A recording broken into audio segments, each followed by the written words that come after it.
暑假都就嚟到啦，相信大家都會去泳池、海灘等等充滿歡樂嘅地方，但同時間亦都要隱藏危機。根據世界衛生組織，遇溺係全球非故意死亡嘅第3大原因。2019年有超過23萬人因遇溺失去寶貴嘅人生。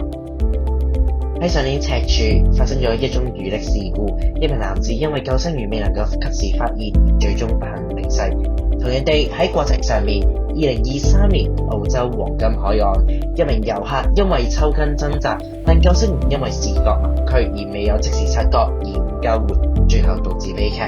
同年，巴西里約爾內盧一間公共泳池因救生員不足，未能及時發現一名兒童遇溺，搶救無效。呢啲悲劇往往都係因為救生員人手不足、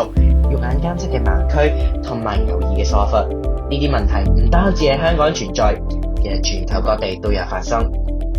為咗解決呢一個挑戰，海援者應運而生，致力為遊客提供更安全嘅環境。唔單止係香港，更加係放眼國際。咁海援者究竟係啲咩嚟嘅呢？佢係一個結合咗人工智能同埋氣展船技術嘅救生系統，喺某啲方面咧，甚至超越我哋人類嘅能力㗎。佢嘅反應比我哋人類快，定位亦都比較精準。24小時無間斷監測水域，確保遊客嘅安全。試諗一下，無論係香港嘅赤柱海灘、澳洲嘅黃金海岸，定係地中海嘅度假勝地，烈日當空或者大霧彌漫，救生員人數多定係少，佢哋都有機會錯過咗人哋人生中最重要嘅一刻。但係海援者唔會放過任何細節，佢透過多角度嘅監測鏡頭，覆蓋水域嘅每一個角落，為全球水域安全樹立一個新嘅標準。咁究竟海援者有一啲咩咁特別嘅功能呢？佢會實時監察住遊客嘅行為，當發現有人掙扎下沉或者唔喐嘅時候，人工智能都會喺幾秒內判定佢係咪遇溺，之後就發出一個警報，仲提供埋遇溺者嘅精準位置，誤差唔超過1米。當有緊急情況出現嘅時候，氣展船亦都會立即出動，拋下救生網，將遇溺者拉到喺一個安全嘅位置，爭取黃金救援嘅時間。呢啲嘅功能唔單止能夠提升救援嘅效率，仲減低咗人為嘅失誤，救人一命。無論喺馬爾代夫嘅度假勝地，去到加勒比海嘅熱帶海灘，海援者都能夠適應唔同水域嘅環境，為全球泳客保駕護航。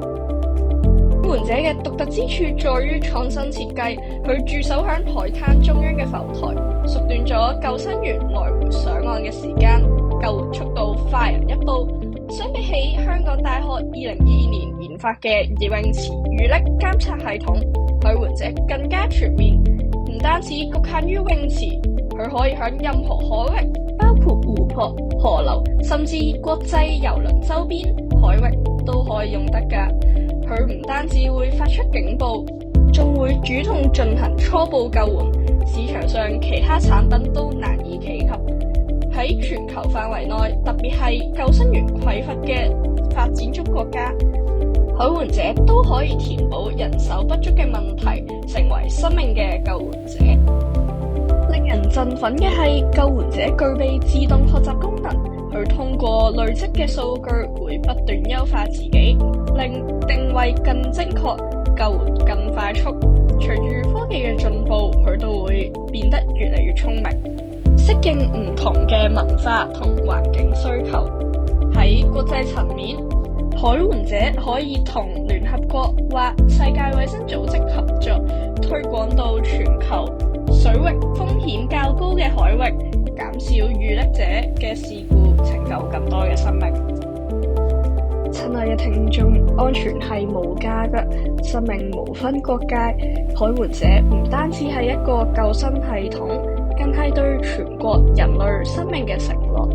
喺未來，無論你係響香港游泳嬉戲，定係響夏威夷乘風破浪，